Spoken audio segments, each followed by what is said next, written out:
दोस्तों, मेरा नाम विवेक है और आप देख रहे हैं हंटिंग वर्ड्स। आपका मेरे चैनल पर स्वागत है। बढ़ते हैं इस वीडियो की कहानी की ओर।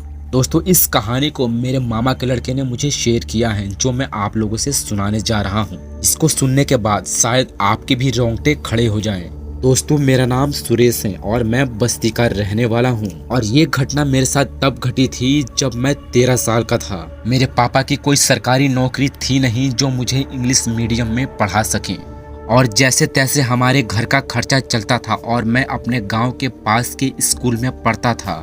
रोज मेरे पापा जब ड्यूटी जाते तो मुझे मेरे स्कूल तक छोड़ दिया करते थे। मैं वहां पढ़ाई करने के बाद थोड़ा बहुत खेलता कूदता और उसके बाद घर आ जाता। और मेरी मम्मी घर पर रह के ही सिलाई का काम किया करती थी, और वो केवल लेडीज के ही कपड़े सिला करती थी। एक दिन क्या हुआ, मेरे पापा को ड्यूटी पर जल्दी जाना था, जो मुझे स्कूल तक नहीं छोड़ पाए और मुझे पैदल ही जाना पड़ा। जाने के बाद मैं अपने बेंच पर बैठ गया और पढ़ाई करने लगा। मास्टर ब्लैक बोर्ड पर पढ़ा रहे थे और मेरा ध्यान पूरा ब्लैक बोर्ड की तरफ ही था। पर मुझे ऐसा लग रहा था कि कोई खिड़की से मुझे देख रहा है और घूर रहा है। मैंने ब्लैक बोर्ड से नजरें हटा के खिड़की की तरफ देखा तो वहाँ कोई नहीं था। जिसके बाद मैं पढ़ाई में बिजी हो गया और थोड़ी देर के बाद मेरे स्कूल की छुट्टी भी हो गई। और इस बात को मैंने किसी से नहीं कहा और सीधा घर चला गया। घर जाने के बाद मैंने मम्मी से बोला कि मम्मी, जब मैं पढ़ाई कर रहा था तो ऐसा लग रहा था कि कोई खिड़की से मुझे देख रहा है। मम्मी कहने लगी कि ऐसा कैसे हो सकता है, लगता है तुम्हारा वहम होगा। मैंने मम्मी से कहा कि हो सकता है मेरा वहम हो, मुझे जल्दी से खाना दे दो, मुझे भूख लगी है।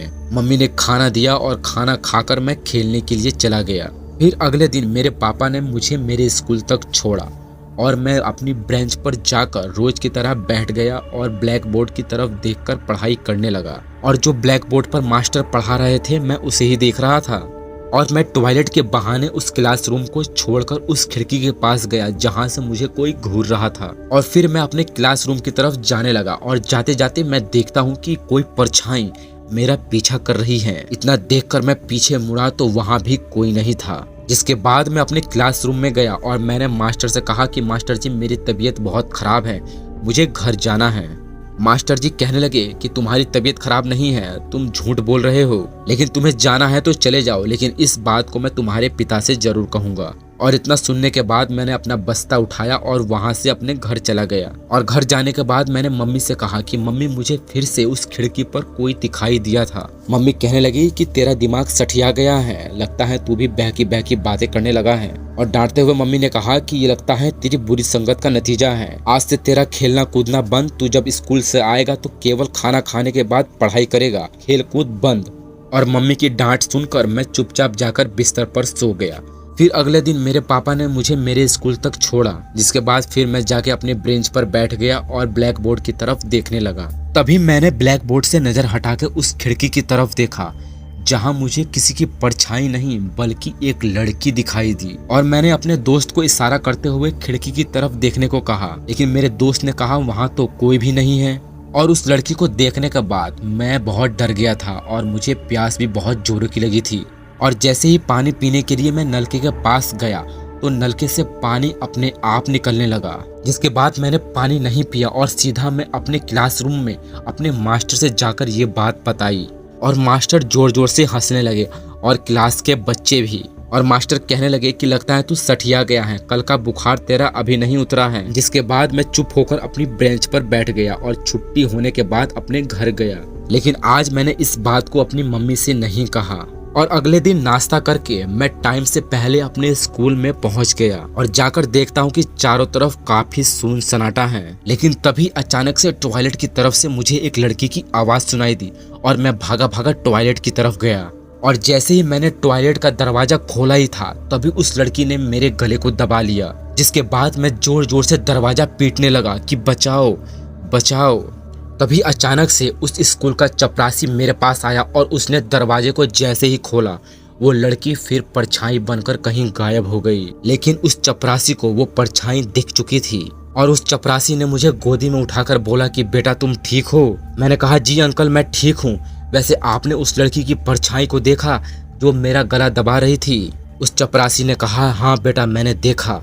और मैं चपरासी से कहने लगा कि 3 दिन पहले से ही इस लड़की की परछाई मुझे दिख रही थी। जिसका मैं पीछा बार बार करता था, लेकिन वो लड़की मुझे कभी दिखती नहीं थी। लेकिन जब आज स्कूल में कोई नहीं था तो उस लड़की ने मुझे मारने की कोशिश की। वो तो अच्छा हुआ अंकल कि आप टाइम पर आ गए, नहीं तो हो सकता था कि मैं भी मर सकता था। मैंने उस चपरासी से पूछा कि अंकल आप इस लड़की को जानते हो? तो वो चपरासी कहने लगा, जी बेटा मैं जानता हूँ इस लड़की को। ये घटना उस समय की है जब मेरे पापा भी इस स्कूल में चपरासी हुआ करते थे और मेरे पापा ने मुझे बताया था कि उन दिनों मेरी नौकरी हाल फिलहाल में लगी थी और स्कूल में सब अच्छे से चल रहा था। लेकिन एक दिन अचानक जब वो लड़की टॉयलेट में गई और जब टॉयलेट से निकल रही थी तो उसका पैर फिसल गया और पैर फिसलने के बाद उसका हाथ वहां पहुंच गया जहां पर कटी हुई तार थी। हम लोग उसके पास पहुंचते उससे पहले उसका शरीर अकड़ चुका था और उसकी लाश को उतारने के बाद काफी लोगों ने उसके मुंह में हवा दी और साथ ही छाती को कस कस के दबाने लगे, लेकिन वो मर चुकी थी और तब से लेकर आज तक वो भटकती रहती हैं और वो इंतजार में रहती हैं कि कब कोई लड़का उसे अकेले में मिले। और इतना सुनने के बाद मैंने उस स्कूल से अपना नाम ही कटवा लिया और उस स्कूल को छोड़ने के बाद दूसरे स्कूल में चला गया पढ़ाई करने। और आज भी जब जब मुझे वो हादसा याद आता है मुझे डर लगने लगता है और मैं कांपने भी लगता हूँ।